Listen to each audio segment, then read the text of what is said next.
வாழ்க வையகம், வாழ்க வையகம், வாழ்க வளமுடன். அருளாசன் அருள் தந்தை வேதாத்ரி மகரிஷி அவர்களும் ஒட்டுமொத்த மகான்களும் இறைநிலையும் என்னுள் சூக்குமமாக எழுந்தருளி இன்றைய நாள்காட்டி வரிகளுக்கான கவிவரிகளையும் அதற்கான விளக்கத்தையும் சிறப்பிக்க வேண்டுமாய் சங்கல்பம் மேற்கொள்கிறேன். அனைவரையும் பணிவோடு முதற்கண் வணங்கி ஆரம்பிக்கலாம் என்றிருக்கிறேன். அனைவருக்கும் இனிய காலை வணக்கம். வாழ்க வளமுடன். சாமிஜியினுடைய இன்றைய நாள்காட்டி வரிகள். குழந்தைகளுக்கு உயர் கல்வி, நல்லொழுக்கம், நற்பண்பு, பக்தி, பிறரை மதிப்பதை கற்றுக் கொடுத்து ஆளாக்குவதே உண்மையான செல்வமாகும் என்று சாமிஜி நமக்கு இந்த நாள்காட்டி வரிகள் கொடுத்திருக்காங்க. இதற்கான கவிதை வரிகள். கடவுள்தான் அனைத்தையும் படைத்தான் என்றேன், கண்காது மூக்கு வைத்து கதைகள் சொன்னேன், கடவுள் என்ற கற்சிலையை அறைக்குள் வைத்து கதவடைத்து பூட்டியும் வைத்தேன், பின் அந்த கடவுளுக்கு பசிதீர்க்க பால், நெய், தேங்காய் பல வகைகள் படைத்தேன், ஆனால் கடவுள் என்ற நிலை உணர்ந்த போது என் செய்கையெல்லாம் கண்டுகொண்டேன் சிறுபிள்ளை விளையாட்டாக என்று ஒரு பாடலில் கொடுத்திருக்காங்க. இன்னொரு பாடல். உலகில் தத்துவம் பயின்றிடும் மாணவர்கள் உயிராற்றலை உள்ளுணர்வாக பெற்று அதன் அளவிலா நன்மையை அறிவால் யூகித்து உணர்ந்தால் அவ்வப்போது ஆங்காங்கே அவரவர் எண்ணத்தில் விளைவுகள், தொடர் விளைவு, வினைப்பயன், விதிப்பயன் விரிவாக ஆராய்ந்து விளக்கம் பெற்று உயலாம். வளமுடு வாழ்ந்து பிறர் வாழ்வுக்கும் வளம் தந்து வறுமை, நோய், அறியாமை வகை மூன்றை ஒழிச்சிடலாம் என்று சாமிஜி இந்த 2 பாடல் கொடுத்திருக்கிறாங்க. பள்ளி கல்லூரிகளில் நம்முடைய வேதாத்திரியம் சிறப்பாக சென்று சேரும்னு சொல்லி சாமிஜி இந்த பாடல் எழுதினப்ப கேட்டப்ப ஒரு 50 ஆண்டுகளில் இது எல்லா பள்ளி கல்லூரிகள்லையும் யூனிவர்சிட்டியிலையும் சிறப்பாக இந்த உலகம் முழுவதும் இந்த வேதாத்திரிய கல்வி மக்களுக்கு பலனடையும் அளவுக்கு பள்ளி கல்லூரிகளிலேயே இது போதிக்கப்படும் என்று சொன்னாங்க. சாமி இந்த நாள்காட்டி வரிகளில் என்ன சொல்றாங்க அப்படின்னு சொன்னா, ஒவ்வொரு குழந்தைகளுக்கும் பக்தி மார்க்கம் அவசியமானது. பக்தி, பிறரை மதிக்க கற்றுக் கொடுக்கணும். அதே போல உயர்கல்வி, ஒழுக்க பழக்கத்துக்கான சிறந்த ஒரு உயர்கல்வி வேணும். நற்பண்புகளோடு அவர்கள் வளர்ந்து வரணும். அதுதான் சிறந்த செல்வமாகும் என்று சொல்றாங்க. குழந்தைகள் நல்ல ஒரு தெய்வீக நிலையில, அந்த இறையத்து தன்மையில அவங்களுடைய வினைப்பதிவை போக்கிக் கொண்டு அந்த தெய்வீக நிலையில வளர்ந்து வாழ்ந்து வரும்போதுதான் அவர்களுக்கு அந்த முழுமை நிலை கிட்டும். நாம ஒரு தோட்டமோ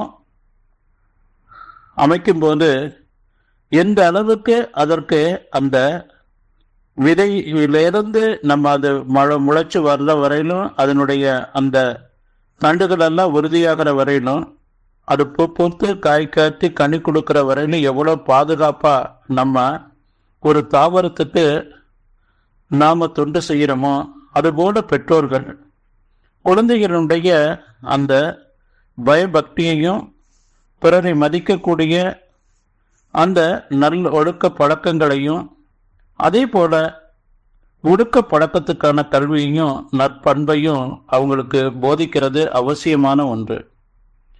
சுவாமிஜியே பக்தி மார்க்கத்தில் இருந்தாங்க. அந்த பக்தி மார்க்கத்தில் புடுவாஞ்சேரியில் வீட்டுக்கு அருகாமையில் உள்ள ஒரு விநாயகர் கோயிலில் தினந்தோறும் பயபக்தியோட, அம்மா அப்பா தெய்வ பக்தி உள்ளவங்க, அவங்க சாமிஜிக்கு அந்த பக்தி மார்க்கத்தில் அவங்க ஈடுபட்டு வந்ததுனால சாமிஜிக்கும் போதிச்சாங்க. சாமிஜி அந்த உண்மை உணரக்கூடிய அந்த ஒரு நிலையில உண்மை உணர்ந்ததற்கு பிறகு அவங்க ஞான மார்க்கத்துக்குள்ள மிக எளிமையாக வந்துட்டாங்க. பேசிக் கல்வி என்பது முக்கியம்.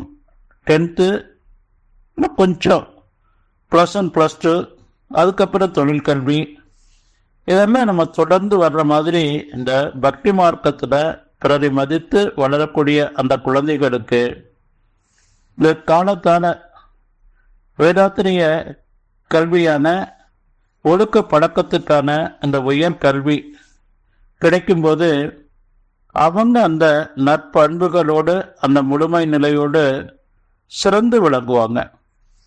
ஏன்னா தவம், மௌனம், தற்றுதனை என்ற அளவுல அவங்க ஒவ்வொரு மைக்ரோ செகண்டும் தன்னுடைய எண்ணம், சொல், செயலை அந்த தெய்வீக தன்மைக்கு மாற்றிக்கொண்டு வாழ துவங்கும் போது அவர்களும் மகிழ்ச்சியாக வாழலாம்.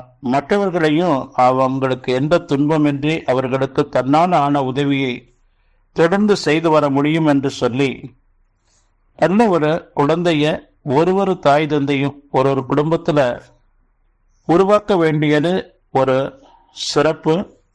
அதுவும் குறிப்பா வேதாத்திரிய பயிற்சிகளை அந்த குழந்தை பிராயத்திலிருந்து உடற்பயிற்சியும் ஒழுக்க பழக்கத்துக்கான அந்த அறிவாற்றத்தர உயர்வு பயிற்சியையும் காலத்தால உயர்நல பயிற்சி தியான பயிற்சியை கற்றுக்கொண்டு தற்சோதனையோடு வாழும்போது மகிழ்ச்சியாக வாழலாம் என்று சொல்லி நன்றியோடு நிறைவு செய்து கொண்ட இன்றைய சிந்தனையை வாழ்க வளமுடன், வாழ்க வளமுடன், வாழ்க